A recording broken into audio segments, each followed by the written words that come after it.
Hi, welcome to this week's episode of the MSC Radio. Today we're having a chat with Ryan, who's doing a master's program in AI. So hello. Hello, everyone. Yeah, I'm one of Ludi's colleagues. Hi, I'm Ludi. I'm also on this podcast. And she's also a master's of AI. Yes. So hopefully the questions aren't. We'll tag team the questions on AI. Yeah. It'd be fine. Yeah. So tell us a little bit about yourself. A quick fire introduction. Well, I didn't anticipate. I should have seen this question coming. I guess I would have prepared something. Let's see. I'm Ryan. I'm from the States. You already know I'm studying AI, and I'm super happy with the program. Happy to be here. So yeah, I don't know if That's so positive, man. It's like, oh, it's sunny out. Everything's fine. No I've been problems. biased by the sunshine on the way here, and Can't I'm a blame general you. optimist. I don't know if I'm a good ambassador for the program because I'm just going to tell you great things, and I don't know if everybody Personal will buy it. experience counts. Yeah. That's what we're after. Nice. So what's your background? Because AI doesn't seem like it's a thing you wake up one morning and say, I want to do AI for the rest of my life.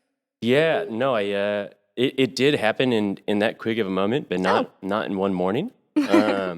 So I was studying as a bachelor's. I did astrophysics with a minor in philosophy, and maybe you can catch the drift there. I was trying to sort of figure out existence, I guess. I don't know. Maybe it was this teenage existential dread that was the remedy I went for, and yeah, at some point after the program, so that did help. I walked out with maybe a nicer relationship with existentialism than I walked in with, but it wasn't quite the spot for me, I guess.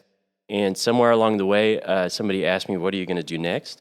And I was like, And I hadn't thought about it at all. It was just we were sitting by a river. My friend asked me, and he said, "What will you do next, academic-wise?" And I thought, well, I guess something to do with the computational properties of the brain. And then I didn't do anything with it for years after until another friend one day told me, "Hey, there's AI programs in the Netherlands," and I instantly was like, "That's what I'm going to do." And now here I am. Just the AI or just the Netherlands? Like, what was the if he had said, well, there's also AI programs in Germany, would you have been like, well, Oh, definitely not German. No, just kidding. We'll never know. But yeah, it was just one of those things that just clicked. It wasn't really a decision procedure so much as like, this fits the piece that I kind of felt like I was missing. And now I'm quite happy, as I said, with the outcome. So Great. And how's the Netherlands treating you?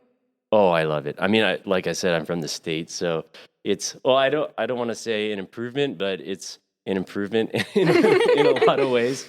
Yeah, everybody's just so nice here. The system's really good and it works, and I'm a big fan of the bikes and just also the international vibe of Groningen, which I probably pronounced incorrectly after no, 2 years. pretty good. We've had a variety of bad pronunciations, and that takes the top as the good one. So no worries. I definitely showed up saying Groningen, and Oh, yeah. I mean, I think everyone, especially when you first move in, you're just groaning and groaning and groaning and until you drop. And then one person looks at you weird and you're like, oh, is that not Groningen? And then you doubt the whole thing. But yeah, and I tried to compensate. I hammed it up maybe a little too much in the beginning because I was like, oh, it's not Groningen. Yeah. And I don't want people to notice I'm American, so I'm going to do this. I'm going to really give some oomph to it. And I was like, oh, yeah, I study in Groningen. And people That's were even like, worse. no, that's also bad, Ryan. So, yeah. Yeah, But I'm converging somewhere on the right spot. very good, very good. somewhere in the middle. Yeah. Yeah. So you said that you wanted to study like the computational properties of the brain. Have you figured it out yet? Well, Also, for me, who doesn't do much science, what are the computational properties of the brain? well, I don't know. Maybe ask me in 10 years. Maybe I'll give a better answer. But I'm really enjoying kind of toying around that region. So, yeah, I mean, we've got computers and they compute things in their own computery type way, like classical Turing machine approach. And then the brain does things really differently. And still we get super good results from, both the brain and classical computers in different ways. And I kind of enjoy the space of how can we take information processing aspects of the brain and use them for computers, or maybe even rethink how we do computers.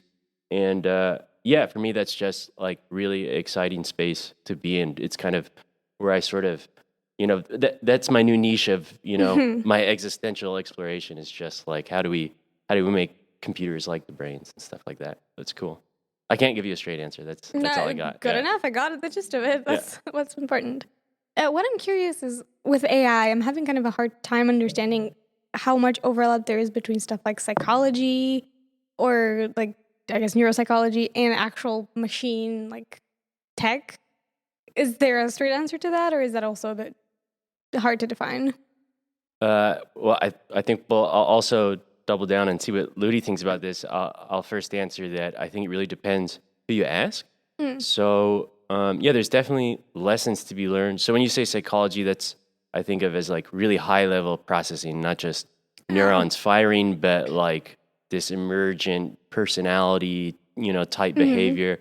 And I definitely think there's ways we can think about that in terms of the way we would like our computers to work. I know that a lot of people work on, for example, let's say like trolley problems, like what you want a computer or an algorithm, an AI algorithm to do in certain situations. And I kind of see that as the high level processing we think of as with psychology. That's actually Ludi's topic. So Yeah. Well, maybe, ethics and AI. yeah. Well, I don't know. I feel like the whole psychology thing is a bit overrated. Like at the like physical level, I feel like we're getting relatively close. And by the physical level, I mean, okay, so how does our brain actually do processing of visual stimuli or auditory stimuli? Like, just the hardware of our brain. Like, I feel like that's also like psychology in a sense, although maybe it's not exactly psychology, but more like neuroscience. Yeah.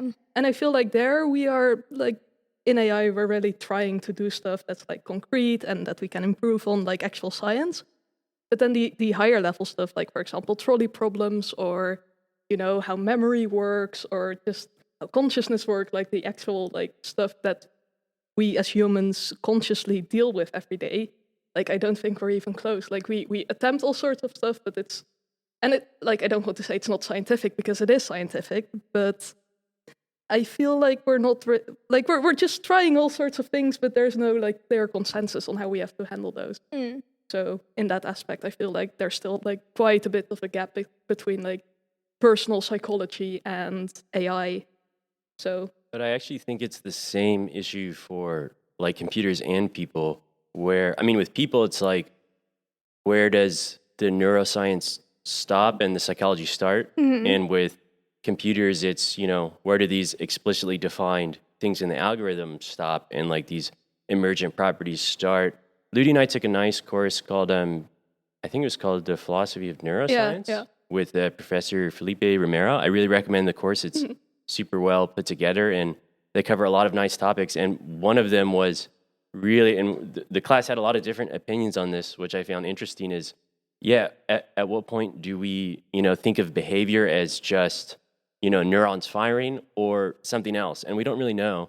And I think with, so if you say that's a problem in computers, you have to sort of confront that same problem with people. Like if a person crashes a car, it's convenient because we can say, they're a nice sort of compact packet of culpability.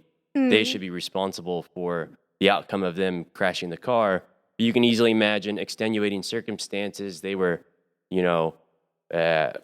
about to give childbirth and they're on the way to the hospital and they ding somebody's car on the way. I don't know. There's all these sorts of complexities that it's hard to really pin down where the responsibility starts and where the circumstances begin. And I think with computers, it's the same thing, except you don't have this nice packet of here's where all the responsibility lies in this one. It's distributed among people. It's distributed among many computational operations. And I think that's what makes us uneasy about it. But really, at the end of the day, I think it's the same issue. So you mean it's like, well, it's not the fault of the engineer that a computer-driven car crashes, because it's not that the engineer implemented something. It's like the engineer didn't get enough money or time to work on this due to like the company structure, and the company structure doesn't have enough like space to promote good engineering because of their stakeholders, and the stakeholders are like pressured by the government in some way, and the government is voted on by the people who are like maybe also engineers. So it's like the problem of responsibility in AI and AI algorithms is like it just feels like a circle, Yeah. And then if you want to say, well, so this car crashed and 5 people died, who's actually to blame here? Like everyone can just point at each other. Yeah. Well, in a human, sorry, did you want to? I was gonna say, like, where does human agency like lie in all of this? Because it seems like we can point the blame further and further away, and then kind of never get an answer. Because it's The question is, do we want an answer to who's responsible for things, or do we want to construct a system that is conducive towards coherent behavior? So I think, for example, let's not dive into the world of politics, but for example, with like different kinds of prison systems you might see in the world, some are really about punishment. Like, you've done this bad thing, you should suffer. And, that's one way of doing it. Whereas other systems are, hey, you've made a mistake. rehabilitation. Rehabilitate. Yeah. How do we reorient your life perspective to then bring you towards like a more harmonic, way of living with the rest of society, I guess. And I think, that approach doesn't need to have somebody at fault. It doesn't have to be a specific engineer or something. You just need, in your computational system, for example, parameters that are suitable to like a harmonic and coherent system. And in a human system, the same idea. In both cases, I think like it's not about punishment or culpability, it's about functionality, I guess. With all of this, because this seems very like it's a complex way of thinking. Do you just use it academically, or has it like invaded everything, every decision-making process? Because it seems like it would be a lot to sit in front of behind like a shelf and just compute all that data to make a decision for dinner. No, I only think about this stuff when I'm talking to Ludi. Fair enough. Fair enough. Well, I don't know. For me, it does sort of influence my thinking, which is strange to notice.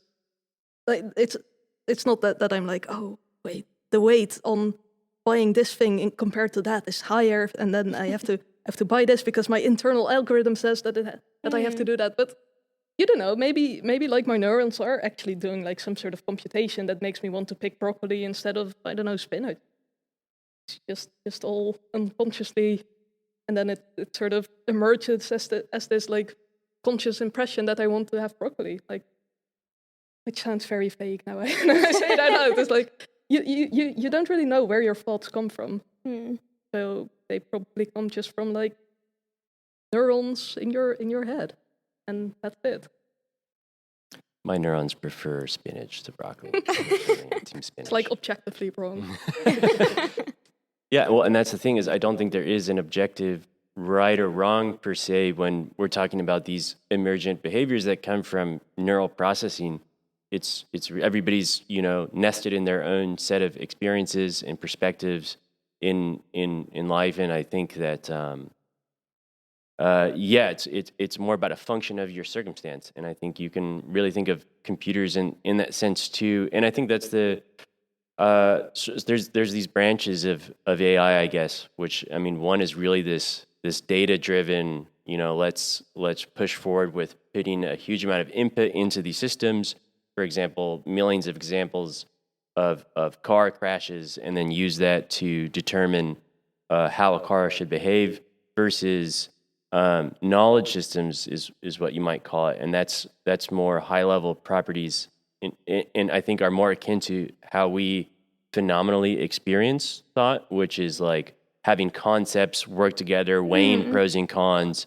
Oh, there's 3 people this way, 5 people that way, but all 5 of those people are kids and the other 3 are old ladies. And then depending on who you are, you make a choice based on these concepts. And yeah, again, I mean, one is seems a bit cold and direct, and the other seems a bit more, I guess, human. But then when it comes to sort of how we do computers, it's a tricky decision, I guess. Is there one you find best suited, or are they both kind of like also depend on the context that you want to use them in? Definitely, I think it's context. It would be cool. I mean, we should say that knowledge systems are less popular at the moment.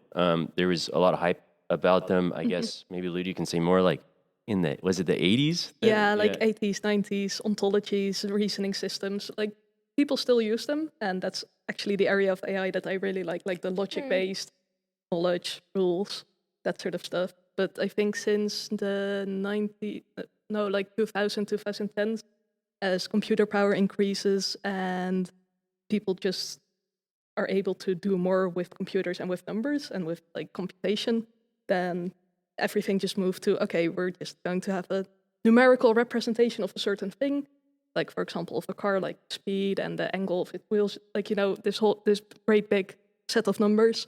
You put it, so you measure that from the car, you take like all kinds of different circumstances, and then you see, oh, which of these numbers happen when the car is crashing, and which of these numbers happen when the car avoids a crash.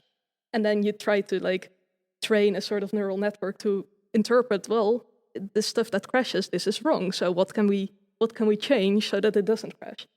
And you do that by means of computation and not by like looking at it and seeing like, oh, if the angle of the steering wheel is at exactly this like number, then we should increase it by a bit, like, you know.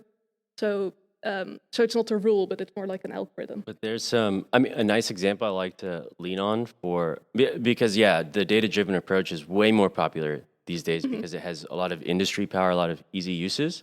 But I think it's really important to talk about both approaches, especially because in theory, we might get to knowledge systems, and it's important to already think about AI in that context. And a nice example, I think, of where the data-driven approach sort of runs wild in a way we didn't foresee and in a way that's probably damaging is I'll borrow quite a bit from what I've taken from Tristan Harris. I don't know if you guys have seen, I think it's called The Social Dilemma.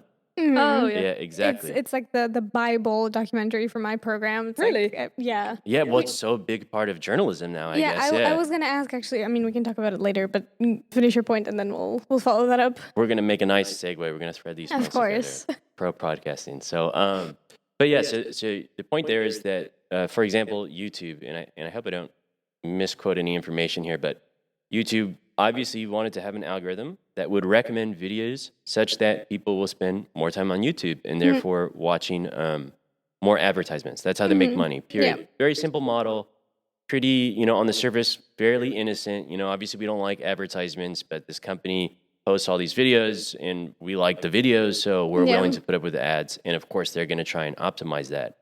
And by just using a data-driven approach, by only, taking examples of what will keep people on the longest, the algorithm slowly learned that showing more extreme versions of whatever people are already interested in, and especially extreme in the sense that they're fear-mongering versions, will keep people online longer, because when when your limbic system gets fired up, you think you're in danger unless you take in this information. You're going to really be attentive to your computer, to this YouTube platform, and you're going to watch all those ads and you're going to stay on there. And this data-driven approach, when you think about it as a mathematical optimization, is the perfect solution. This is how you get humans in front of their screens to watch those ads. But from this more human and maybe knowledge type perspective on things, that's super dangerous. And it's really resulted in a lot of polarism in the way that we deal with each other. A lot of these bubbles that we're encountering, those are people diving into their different little algorithmic holes that scare them the most, that keep them online. And usually a big part of scaring people into staying online is scaring them of other people. And then we get these really dangerous sort of divides that didn't need to be there. And I imagine that for journalism, this is a really big question, because Definitely. platforms that are the most fear-mongering will get the most attention. So do you want to use the algorithmic approach and have more viewership, or do you want to try and keep it clean? I don't know. How is it discussed in your context? Yeah, briefly, because I'm not sure if our audience necessarily cares about that. They care. Yeah, they They care. should care. All right. Well, the way, like, we actually just had a course on it, so it's like perfect timing. The way it's approached for us anyway, it's sort of like as a dictating logic. So it's something inherently programmed into the platform that dictates how users interact with it and interact with each other on the platform. And it's called programmability, very revolutionary term for it. And it's about how, the algorithm is programmed to, I don't know, if you post daily, push your posts to more people on the Explore page using hashtags, yada, yada. And then in turn, that affects, like a good example to take is politics, right? Not actual giving example of politics, but in when Kennedy ran for president, TV was a new thing.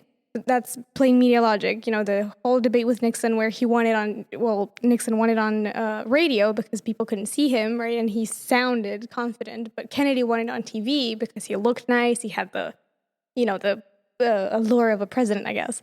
And same with social media now. We've shifted from the basic paradigm of a media logic to social media logic, where if I don't post on Instagram about getting a dog, then it's basically like the dog doesn't exist. Or if I don't post about being engaged, I'm technically not engaged, because if my friends don't see it on Facebook, it doesn't exist. So it shifts the way we think about our reality in a way. Anyway, that's like a short media studies. That's a really interesting perspective, and that's also just something that doesn't really come up in at least the courses that I've taken. Yeah, that's what I was going to ask, because a lot of the way I think about algorithms is in social media, right? Specifically platforms. But I was going to ask, in AI, you kind of, a basic understanding is algorithms. That's what AI is. How important is stuff like social media to your studies? We've never discussed. No, but in ethics maybe. a bit. Yeah. Yeah, but it's like at least for me, an algorithm is just a set of rules that you can apply to any data.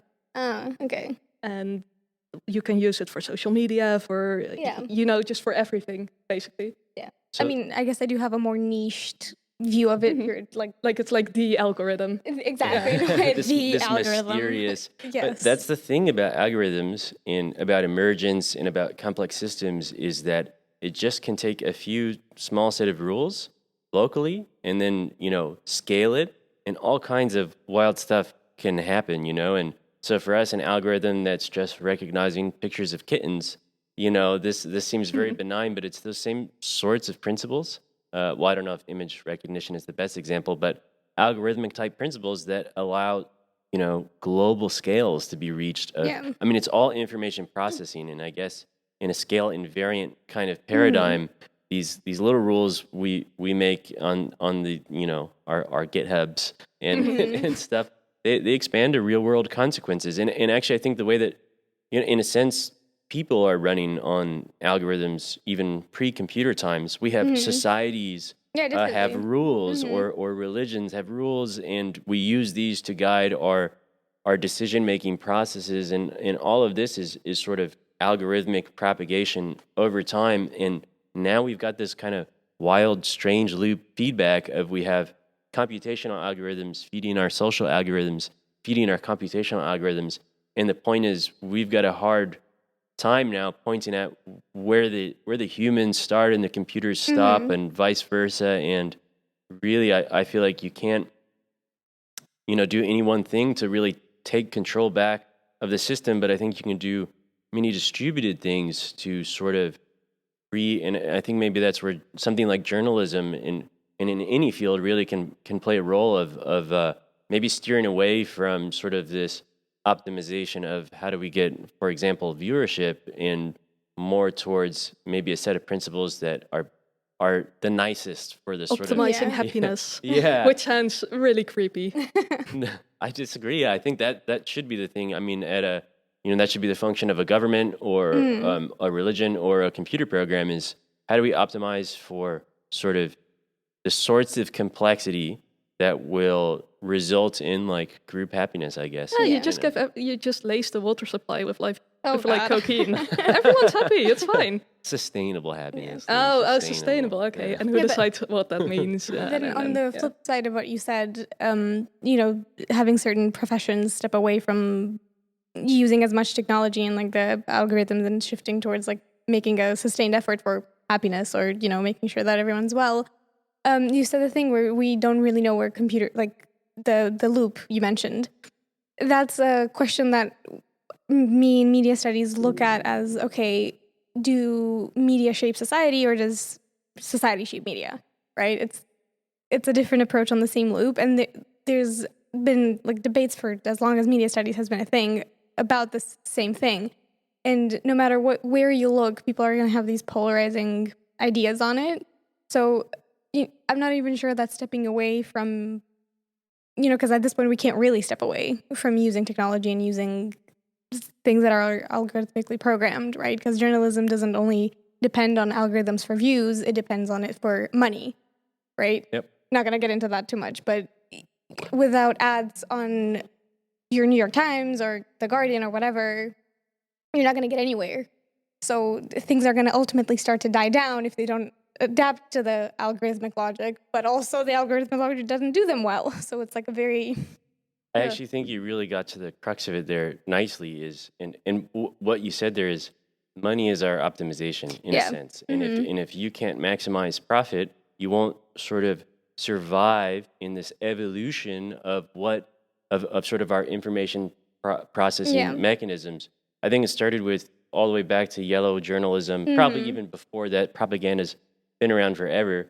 But the thing that sells is the thing that gets people riled up, and you could apply that to any industry. And the thing is, our algorithm that we run now is basically profit based, which and that's on capitalism, Yeah, I didn't want to veer into. I didn't want to say it, and I didn't say it. The journalism student said it. But, yes. But yeah, I mean, I do think there's probably some happy compromises to make there. The free market can result in all kinds of great innovations.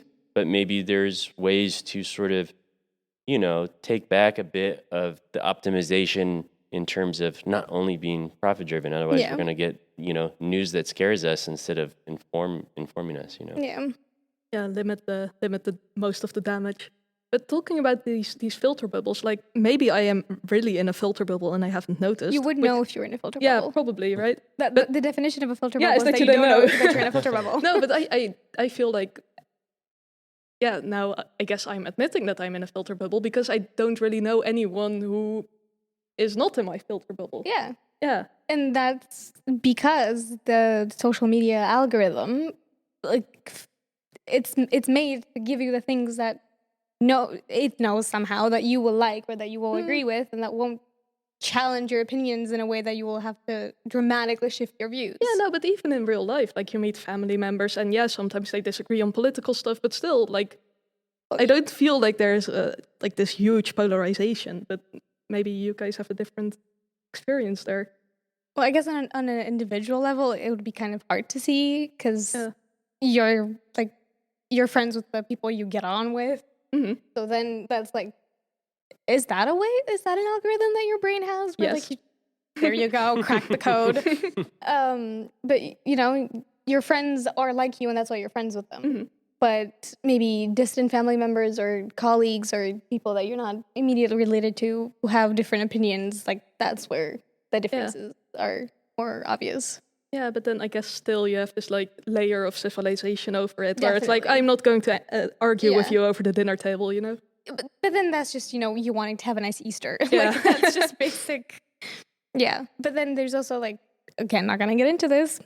We should title this Masters in AI, parentheses, Media Studies. Because there's also secondary media effects, right? So by the fact that that your great aunt votes differently than you, that influences you also to either look into it or to at least acknowledge the other side. Yeah. So that's a secondary media effect, even if you yourself don't feel like you were dramatically influenced by the fact that they have a different opinion. Well, that's a bit like what we were talking before about everything being in context. Yeah, definitely. And we're always processing information as a function of our previous experiences. We sort of have these Bayesian priors about what we expect from the world, and therefore we see it through that lens. And I think a nice exercise that I think is maybe easier said than done, and I can't say that I really know how, but of sort of trying to step out of your bubble, I guess, and see, whatever dimensionality you're not used to seeing, in a way that's sort of, I guess, to make an AI thing that helps you regularize your perspective, I guess, which means that you're not overfitting or really being too tightly bound to your sets of experiences, and therefore being able to perceive reality in a more generalizable way. Yeah, it's like you don't talk to sometimes you talk to a friend and you think, oh, they have a pretty extreme opinion on something. And then later on you talk to a friend of a friend and you're like, oh, I thought my friend was extreme. This is way more extreme. You get a feel of the opinion space around you. Yeah, but then that makes you that's how you understand what's right or what's wrong. Yeah. And that's how you understand the consequences of the things that happen around you, only if you are aware of more than just yourself. So Yeah, and I think every time you sort of can expand outside of yourself, you're then not only you're taking in information from more distant perspectives, and also therefore I think maybe being more inclined to push out information and more to Yeah. reach more people. The more generalizable your worldview is, the better information will flow through you. There's this nice, it's called integrated information theory, and it's Ludy's laughing at We've me. talked about this in like Yeah. the pub. I think, but yeah, definitely a pub. Is it a kind pub of. conversation? It is a pub. At least when for Ludi and us. I are at the pub. There you go. Yeah, maybe by proxy, that's why it popped in my head again, because I took that course with you. But like, it defines consciousness as like a bounded system that integrates information across itself. And what that is to say is like a system that can really well pass information across all parts of itself. And that's why human is conscious, because we're moving information around our bodies and our minds in this really coherent and connected way. And then you can sort of think, you can scale that up to like societies being sort of collectively conscious insofar as they pass information between each other, The right? free market of ideas, yeah. Yeah, a little bit. It's amazing, like a bit of a parenthesis, and I'll let you finish in a minute. I never thought that AI would be the closest thing to humanities that I would find in science. It's like such I do think that that's actually like true. I never expected. Like we interviewed Zoe Christoph, also who also teaches in AI about Yeah, she's logic. great, yeah. I was listening to her and I told her after the interview, I cannot believe that I did some of the things you talk about in high school as a humanities student. I was like, whoa, that's what I could have done if I went into science. That's amazing. You can still do it. You I can know, you can do a master's in AI. I know, but I'm pretty happy with my current state, so I'll keep pushing Come join on. us but in the FSC. is this a cult? No. Yes, yeah, definitely. There's a place for everyone in AI. That's really comforting, actually, because it only means that the background and the context where you came from adds to the experience in the program. So, anyway, sorry, parenthesis is over.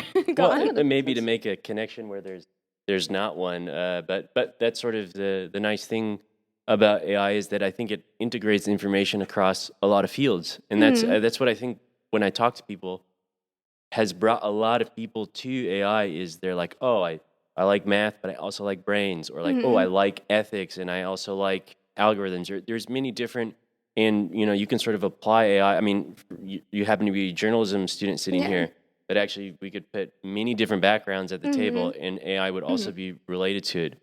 But I mean, to circle back to the information integration point, is that algorithms and people in general, the better we can pass information between each other, sort of the greater collective consciousness that we can allow to emerge, and therefore avoiding bubbles and sort of talking to as many people as you can, hosting podcasts with a variety of people, getting people communicating. All of these are steps towards a complexity that results in, I think, a more coherent system, and therefore one that can be better suited for everyone. So I think you guys are doing a nice thing to be doing this. Well, Good thank job you. increasing the complexity of the world. Yeah. Or increasing entropy and eventually causing like a sooner heat death of the universe. Then let's not get into that. Ludi Leuven, everyone. So, I guess I'm more of the pessimist here. I mean, someone had to take Heidi's place today, so it's all right. Yeah. So kind of going back a bit to the actual program, we've taken a really long detour. What's been your favorite either class you've taken or thing you've learned in your program? Man, tough to say. I really have enjoyed, I should say, first of all, to all the professors and fellow students out there, I've really enjoyed the program that's come together, especially we went through, the Corona year and all this, the online learning. And I think everybody made the best of it. And I actually would have a hard time saying my favorite course, because I really took so many different things out of all of them. I don't have many complaints there. I'll say probably, and maybe just because it's the most general and fundamental a bit, was machine learning, just because that's sort of the foundation for a lot of the other things. And it was just a really well put together course. Yeah. And no favorite thing specifically, like a thing that you feel like stuck with you? Do you mean like experientially or like a topic? Both, either or. Let's see. Ludi, why don't you answer this one? My God.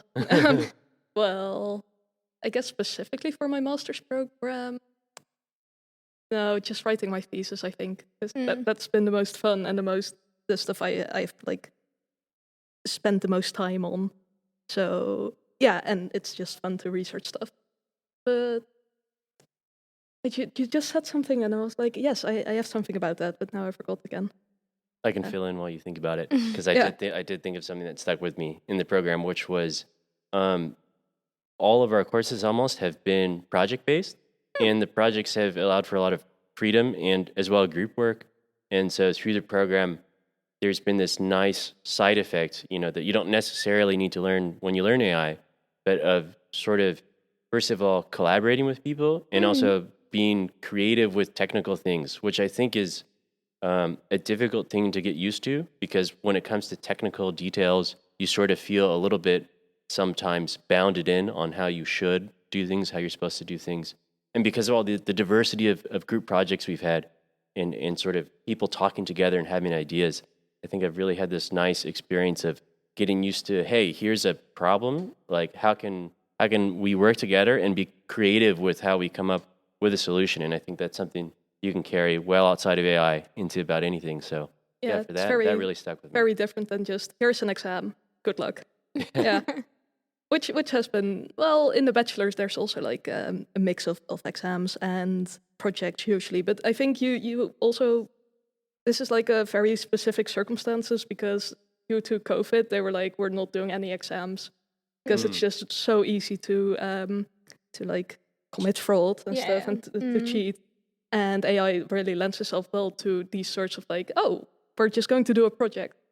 And I think usually, like if you had taken this course not during COVID, there would have been more exams and less group work. Oh, no kidding. So accident by not accident, I don't know. Well, shout out to the Shout out to group work. COVID. And, I guess, no, I didn't say that. Literally only time anyone's ever going to say that. Yeah. And are you also writing your thesis? Yeah. Which I actually really am enjoying. Super nice experience. I didn't know what to expect, and it's really cool. Can we know what it's about, or is it top secret? Yeah. Are we good on time? Because I think we're close to wrapping up, right? Okay, then I'll give the short of it, and I guess I already prefaced it a bit in the beginning. I work with I guess you might say like neuromorphic type algorithms, which are algorithms that are really inspired by the brain. So I work with spiking neural networks, which instead of the way we normally do computer stuff, the algorithms I use compute everything with spikes like neurons. So different neurons spike in response to different information. And then these patterns of spikes tell us something new about the information that's come in. And yeah, I really, for me, it's kind of where I'm hearing the music of existentialism these days. Like I just really enjoy all the mystery that comes with the sorts of amazing properties we get out of sort of adopting this neuro-inspired paradigm of computing. And as far as the procedure of the thesis goes, it's been super nice. Shout out to all the people helping. Definitely my main supervisor, Marlene Shippers. I recommend her. Has been really helpful along the way. So I have nothing but positive things to say about the thesis experience. Yeah. Awesome. Hope it goes well from now on also. You finish it well and graduate with a happy mind. Yeah. Me too. with all this like positivity still. Yes. Yeah. Yeah. Let's see. Yeah, ask me again after it's all over. We'll see. Good. Yeah. Do you know what you want to do after? Was this a written down question? No. No. I was just thinking about it. So I got a few things up in the air. There's a company I'm in talks with where I would do stuff with weather prediction, which is pretty cool. There's also another research institute that does neuromorphics in the U.S. I'm interested in. Oh, cool. Yeah, and then as well, PhDs are really on the table. So it's just a matter. It'd be nice to do all those things. I don't know when, what the order will be, but I mean that's the almost unfair and really nice thing about AI is it comes with a lot of opportunities after. So, but Yes. now the question is picking among them. So we'll see. Yeah, I'll hope it goes well for you. They all sound like great opportunities. Yeah. that's one really like advantage about AI. Like if you say on LinkedIn that you're like an AI graduate, it's like recruiters just swarm towards you. So yeah. You heard it here. Career opportunities. Yep, that's where the job in the market is. field. Oh no, I really sound like a cult now. But Ludi, what are you thinking to do after? I'm thinking of doing a PhD. It's like still up in the air as well, but yeah, that's my plan. Ludi, I really see you as a cool future professor. Oh god. Yeah. I agree with that a lot. Yeah. I don't know. I don't think I would be cool. I would just be like, "Oh, hi everyone. Sorry for like being late and for not grading your homeworks on time and for this and for that." But Which is I what hope makes you're you having cool. fun. Yeah, I was going to That say would these make are you very cool. likable qualities. Yeah. Yeah. Yeah, it's likable until it's like 3 weeks past the grading deadline, and you're like, "Oh no, I have to graduate this year, but my stupid professor doesn't give my grades back." Ah, Nah, Wow. I don't think that would happen. It's nice you've already invented these scenarios though, Yes, ahead of of time. course. Now you get to live them twice in case they happen. Well, well, Ryan, but at least then I could have said, "Well, I told myself so," you know? I it's not, predicted this. it's not I I told you predicted so, this. it's I told myself. Yeah, I told myself. It was just your neurons firing. Yeah, it's just my neurons what firing. can you do? Yeah.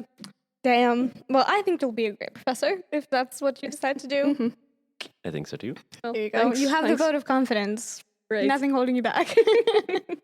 So when those exams are late, you could play your students this Yes, podcast and yeah. be like, "Hey, I've been approved. You know, I had no choice. Yeah, Yeah. There you my go. circumstances." Mhm. All right. Well, thanks so much, Ryan, for joining us. Hope you had fun. We sure did. Yeah, Yes. absolutely. It was really cool. I love podcasts, so it was really nice to be on the other end of it for once. Yeah. Yeah. So, Well, glad to offer the experience. yeah. Thanks for inviting me. Thanks, Ludi, for having me. Thanks for bringing the journalism perspective too to the table. Happy to. and- Anytime. Yeah, this was super fun. Glad. Great. Thanks so Yes. much for listening, and we'll see you in 2 weeks' time for another episode of the FSC Radio. Bye-bye. Bye. Bye.